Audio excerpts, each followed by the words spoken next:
O, diba? Ang haba.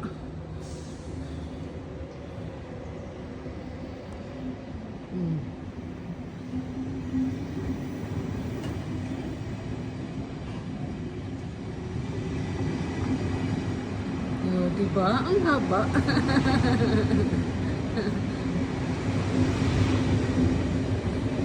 Tapos, pag mahahabang biyahe po kasi, restaurant po, meron pong minsan, pwede kang bumili ng ticket sa internet. Ayan. At magpa-reserve. Ayan. Tapos yung pag nagpa-reserve ka, yung upuan na yun. Pag mahaba ang biyahe. Diba? Ayan. Oh. Ang train station, Romanshorn, Switzerland. Ayan po. Mamaya pupunta tayo dyan sa lake.